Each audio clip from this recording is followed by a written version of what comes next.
Have you ever tried to hold water in your hands? At first, it feels cool, refreshing. You cup your palms tightly, watching the clear liquid glisten under the sunlight.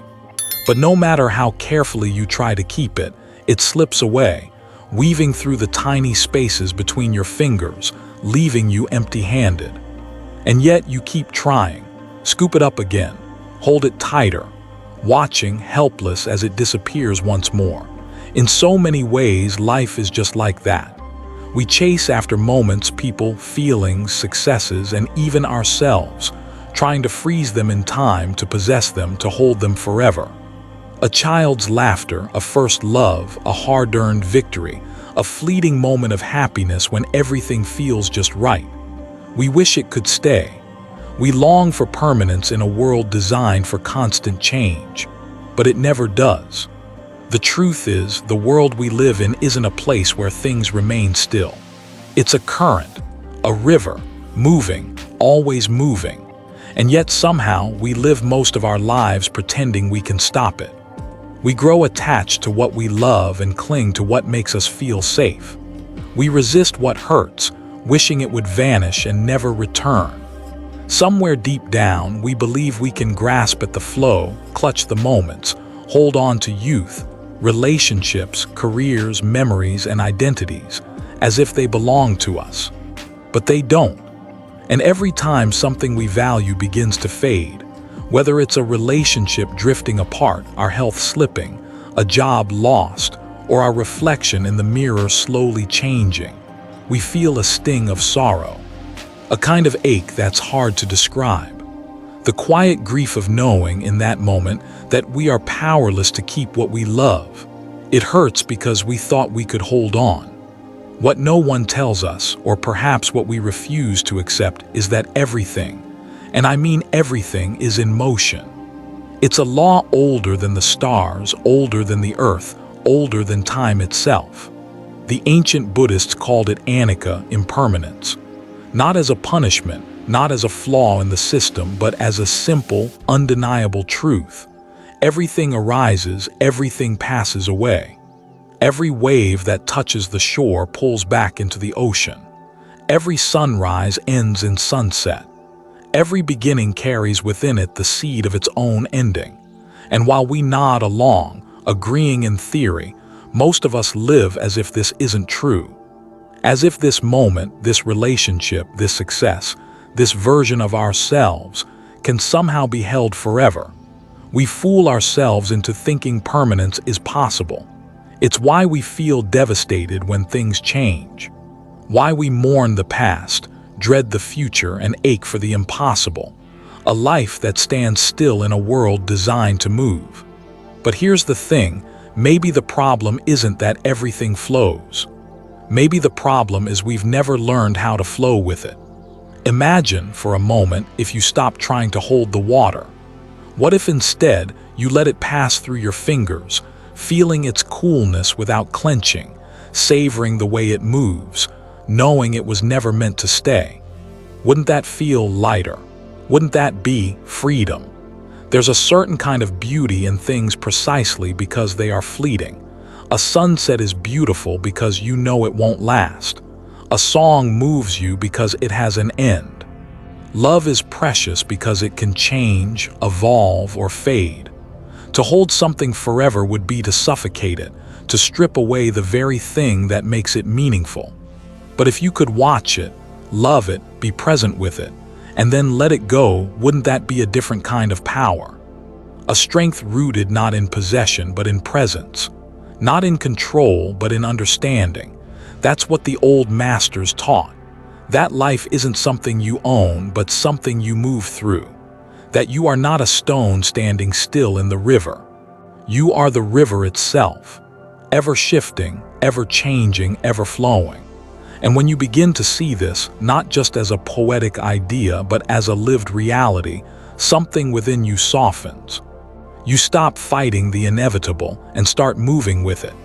You realize that the grief you've carried wasn't about what you lost, but about your struggle to hold on. That the weight you felt wasn't from change itself, but from your refusal to accept it. And perhaps, just perhaps, the The peace you've been searching for isn't at the bottom of the river, waiting to be grasped. It's right there in the current when you finally let yourself be carried. It isn't an easy lesson. The world around us constantly tempts us to chase, to hold, to possess. But the deeper truth, the one whispered in the quiet spaces of your soul, is that everything you've ever loved, everything you've ever feared, everything you've ever been was always part of a greater, endless, beautiful flow.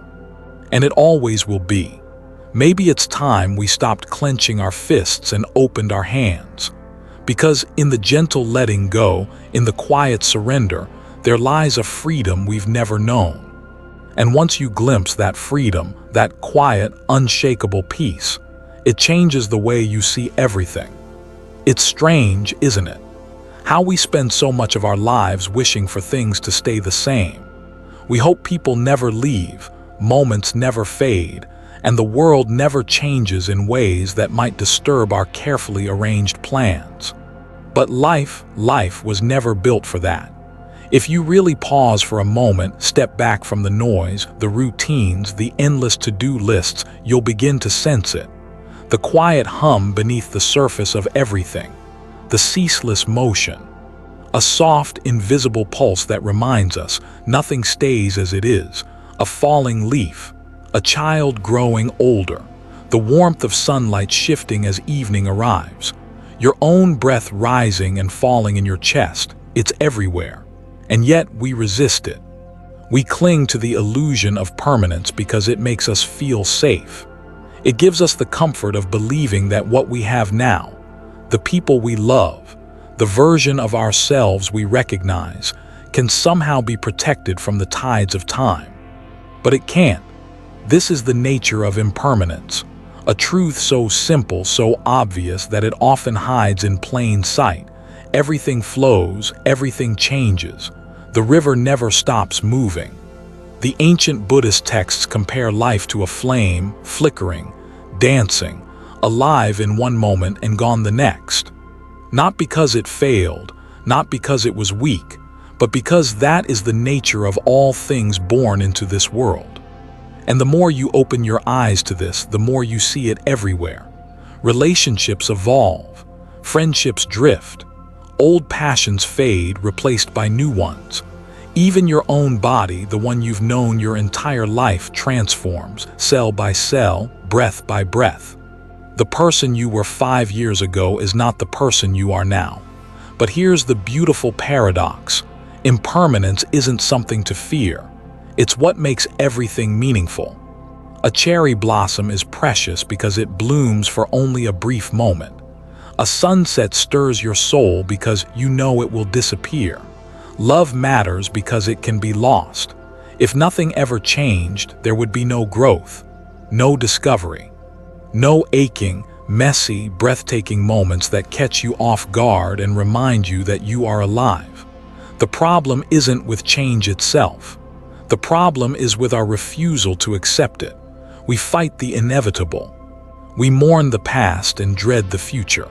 We grip so tightly to what we think we must have, believing that by sheer force of will, we can pause the river.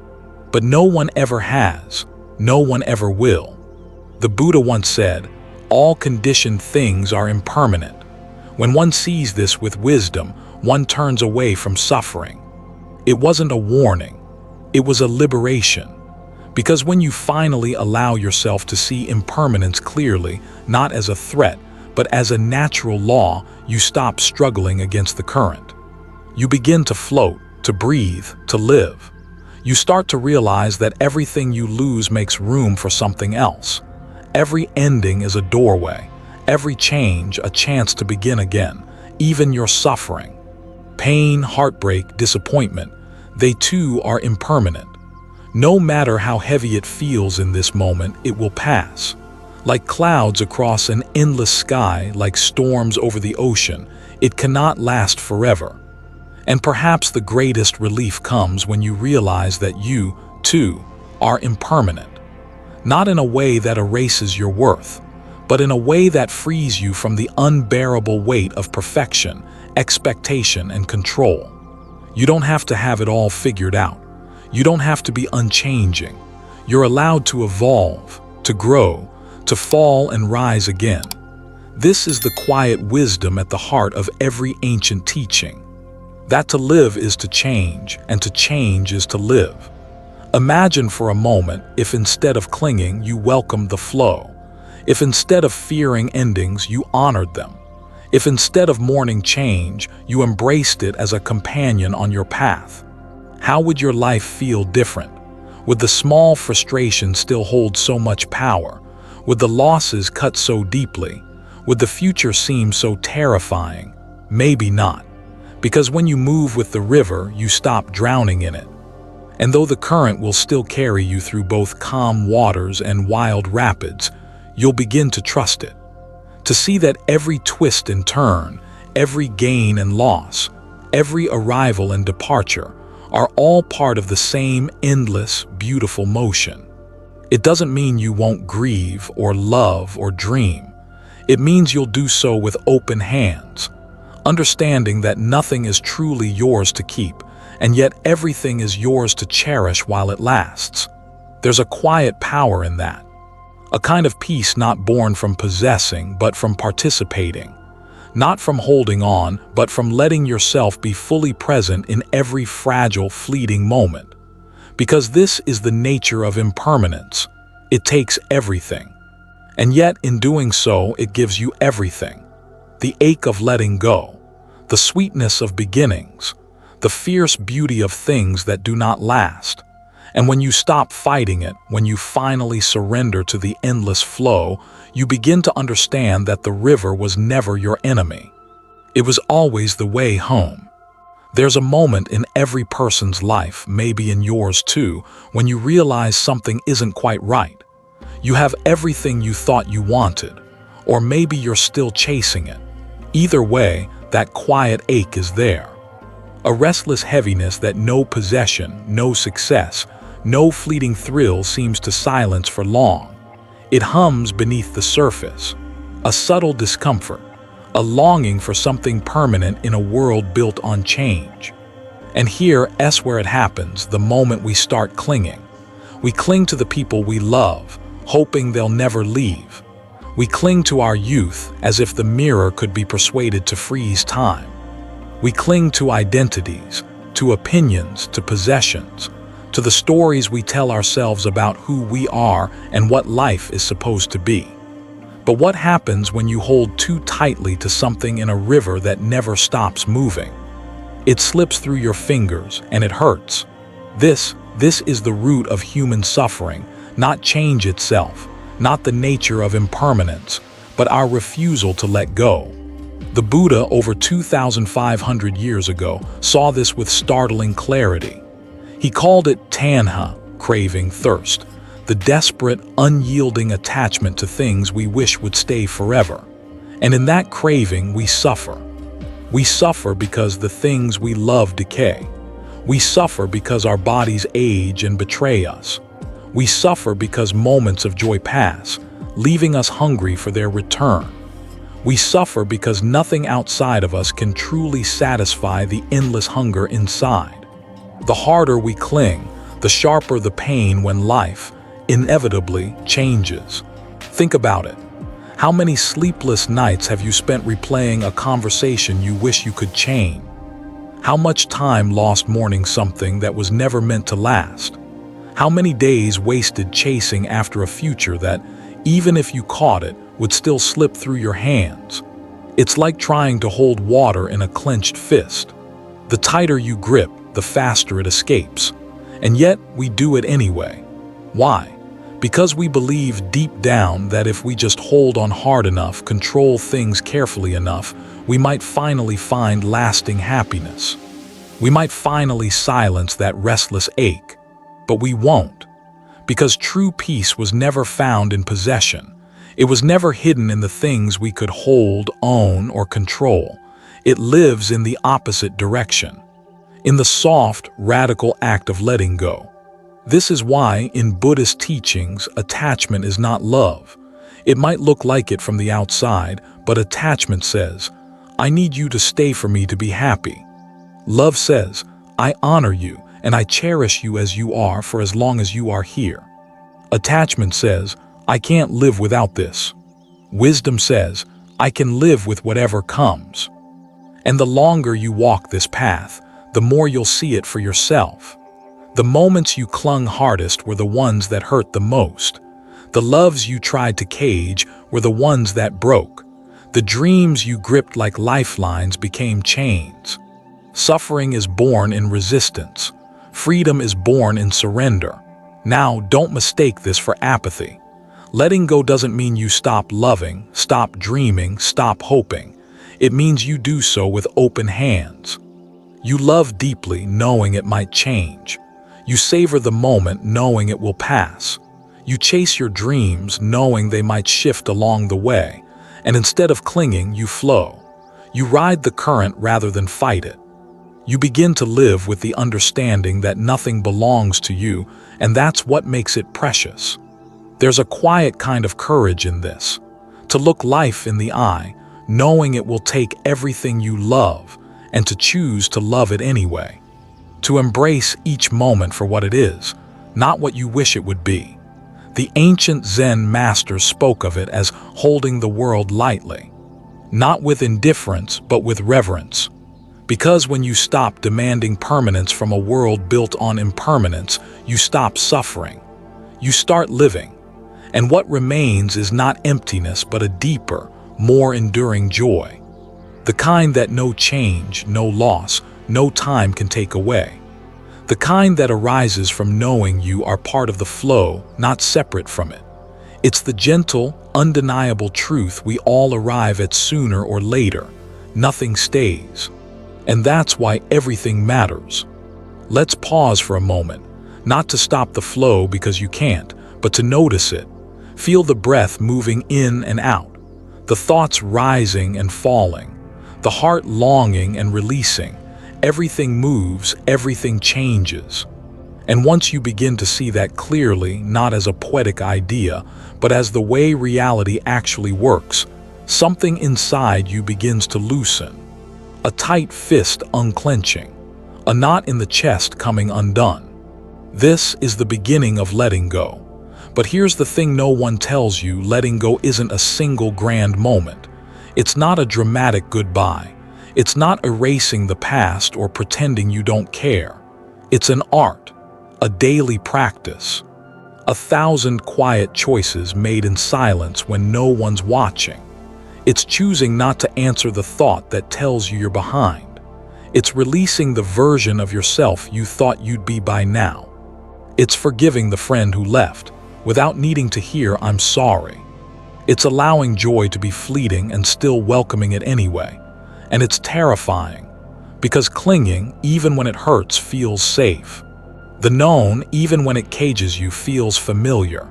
But freedom, real freedom, asks you to step into the unknown, to trust the river even when you do know where it leads, to release your grip on outcomes, on certainty, on control, and to remember that you were never in control to begin with. That's the paradox of life. The moment you stop clutching at what you can't hold is the moment you realize you never needed to hold it. You only needed to experience it. Letting go doesn't mean losing. It means you finally stop resisting what was always meant to move.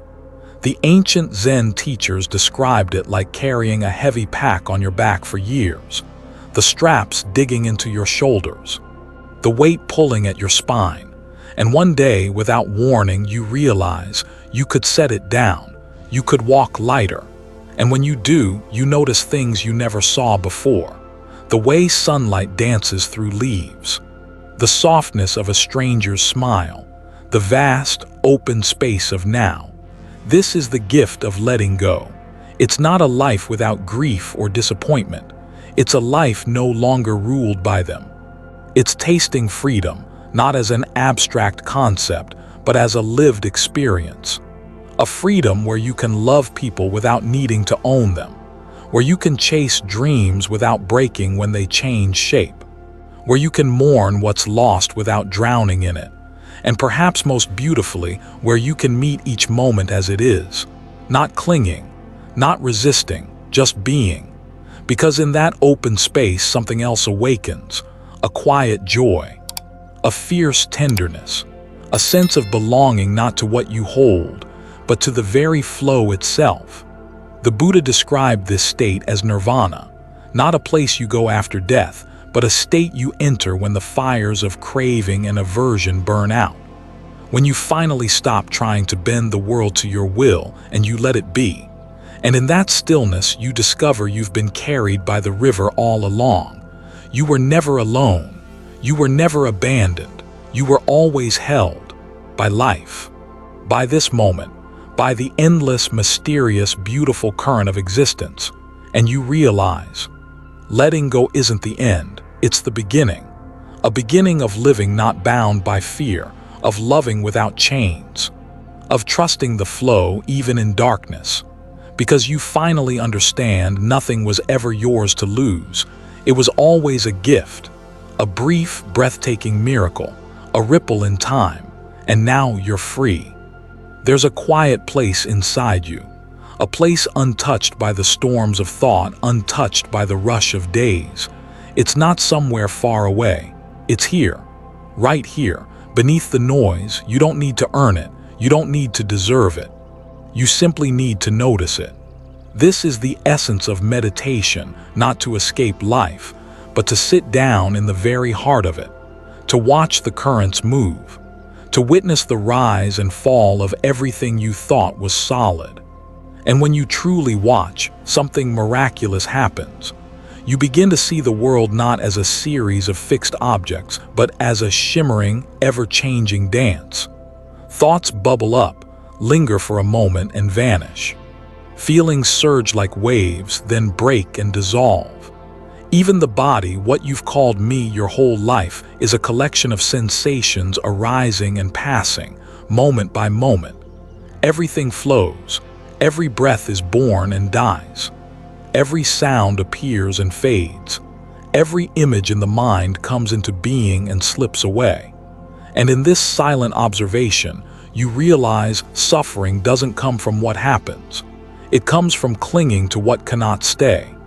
A pleasant memory arises and we chase it. A painful thought appears and we fight it. A desire flickers and we grasp. And every act of clinging pulls us out of the current into struggle. But what if you simply let it be? What if you could watch a thought the way you'd watch a cloud drift across a summer sky? No need to catch it. No need to push it away. Just see it rise and see it fall. This is the gift of meditation. Not the absence of problems, but the clarity to see their nature. You begin to notice how craving starts like a small ripple in the mind. How irritation sparks like a sudden gust in still air. How sorrow wells up like mist on a cool morning. And then how each of them dissolves. No sensation, no thought, no emotion stays. They rise, they crest, they fall, like waves in the vast ocean of awareness. And the more you watch, the more you realize you are not the waves. You are the ocean, deep, still, boundless. The currents may swirl on the surface, but beneath them there's a silence no storm can disturb. A presence that holds all things without clinging to any of them. This isn't philosophy, it's direct experience. And the more you taste it, the less the world can unseat you. You'll still feel joy, sorrow, desire, fear. But you'll no longer be ruled by them. A beautiful moment comes and you savor it, knowing it will pass. A hardship arrives and you endure it, knowing it too will pass. This understanding doesn't make you cold, it makes you tender. Because you realize how precious each moment is, precisely because it won't last. The cherry blossoms bloom, the rain falls, a friend's laugh echoes through a room, and you're awake for it, fully here, not trying to hold it, not pushing it away. Just witnessing the exquisite, aching, unrepeatable now. And when you practice seeing this way, not once, but again and again, life itself becomes your meditation. The way sunlight moves across a wall. The way your own breath rises, pauses, and leaves. The way memories visit you and go. And little by little, the tight knots within you loosen. You stop chasing what can't stay. You stop fearing what must leave. And you begin to float, carried effortlessly by the same current you once fought against. This is the meditation on flow, not an escape, not a retreat, but a fearless, tender, wakeful presence in the heart of change. And in it you don't find answers. You find peace. You find freedom. You find yourself not as a fixed thing, but as a living, breathing part of the ever-moving, ever-dying, ever-reborn mystery of life. There's a certain kind of peace, not the kind you find by hiding from the world, not the kind you manufacture by forcing everything into place, but the kind that appears when you stop fighting the current. Life by its very nature is unpredictable. The seasons turn. The people we love change, move away, or pass on. Fortunes rise and fall. Our own hearts shift moment to moment. And yet we resist. We build our lives around certainties that don't exist. We clutch at fleeting joys, fearing their loss. We deny the ache of endings, pretending things will stay the same. And every time life moves, we tense up. We tell ourselves, this shouldn't be happening. This isn't how it was supposed to go. Why can't things just stay as they are? But the truth is, things have never stayed as they are. Not for a single moment. And they never will. So the real question isn't how to control life. It's how to live well within it. How to find peace right in the heart of its ceaseless changes. The answer lies in flow. Not just the flow we watch in meditation, but the one we live through every single day. The conversations, the mornings, the heartbreaks, the laughter, the endless dance of beginnings and endings. And here's the quiet secret. Peace doesn't come from stopping the river. It comes from learning how to float, how to move with life, not against it. It means recognizing when a moment is beautiful and letting it be beautiful without needing to own it. It means noticing when pain arises and allowing it to be there without adding 1,000 stories about why it shouldn't. It's the art of being here fully while knowing nothing here will last. This is not passive acceptance. It's not resignation. It's radical, fearless presence. You still love knowing it may end. You still create knowing it may be destroyed.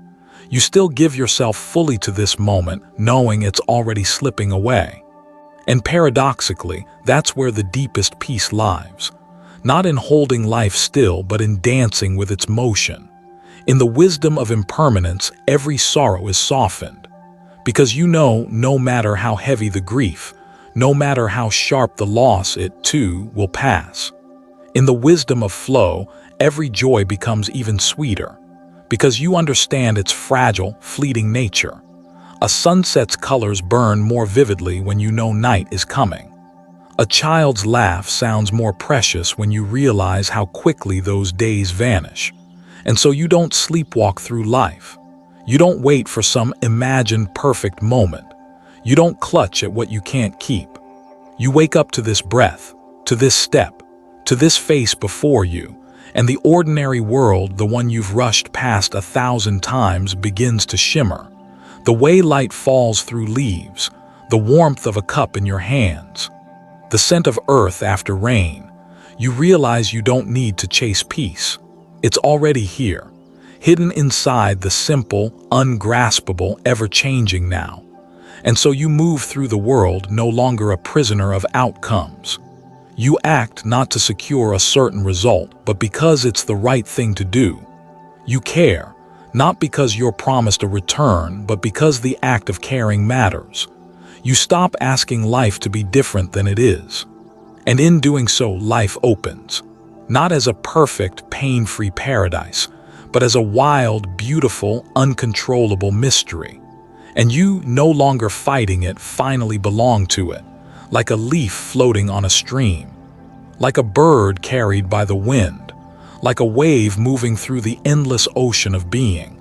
At last, at peace, not because everything is settled, but because you've stopped demanding that it be, because you've discovered the secret known to rivers, to clouds, to stars. That everything moves, and peace lives in the moving. And so we've arrived, not at an ending but at a returning, back to the simple, undeniable truth that life has been whispering to us all along, that everything is a flow, not a static thing to be owned, not a trophy to be kept, but a river always moving, every breath you've ever taken, every face you've ever loved, every laugh, every tear, every quiet moment of stillness. They have all been part of the same current. And the world, for all its vastness, is no different. Mountains rise and fall, seas swell and recede, nations appear and dissolve, stars are born and die, even the galaxies spin toward their own impermanence. There is nothing, anywhere, that stands outside this flow, and yet, most of us spend our lives pretending otherwise, grasping for permanence in what was never meant to be held. We chase forever in lovers, in possessions, in titles, in fleeting moments of triumph. We build walls around ourselves, trying to hold life in place. We refuse to say goodbye, even as life itself moves on. And every time we resist the current, we suffer, not because life is cruel, not because the river punishes us, but because we've forgotten how to swim, forgotten how to be moved, how to let things come and go without clinging. This is the essence of the Buddha's teaching, not a set of cold doctrines, not a denial of joy or beauty, but a clear-eyed recognition of what is, that nothing we see, nothing we feel, nothing we possess can last. And that in accepting this, not as tragedy, but as the nature of things, we find our deepest freedom. Because when you stop demanding that the river stand still, you start to see its beauty, the glint of sunlight on its surface, the gentle sway of reeds along its edge, the way it carries old sorrows away and brings new wonders in their place. You learn to meet each moment as it comes, without trying to trap it, without fearing its end, and without needing it to be anything other than what it is. And in doing so, you begin to live, not in the restless grasping of one who fears loss, but in the quiet, fearless presence of one who knows that to be alive is to move. That love is precious because it fades. That sorrow softens because it too must go. That joy is sweetest when you stop trying to hoard it. You become, as the old masters said, like water itself, clear, flexible, unafraid, able to fill any shape, to pass through any moment, to rise and fall without resistance. And in that, there is a kind of peace the world cannot touch, not because life stops hurting, not because you stop loving, but because you finally remember you were never separate from the river. You were never standing beside the flow. You are the flow, this endless, shapeless, radiant movement from birth to death, from sorrow to joy, from form to formlessness. It is not happening to you. It is happening as you. And when you understand this, not just with your mind, but with your whole being, something opens. A quiet, steady joy. A peace so vast it holds both life and death, both rising and falling, both gain and loss. And in that moment, you are free, not because you've escaped the world, but because you've returned to it, as a wave returns to the ocean, as a traveler returns home, to the place you never truly left, the flow, the river, the truth of what you've always been.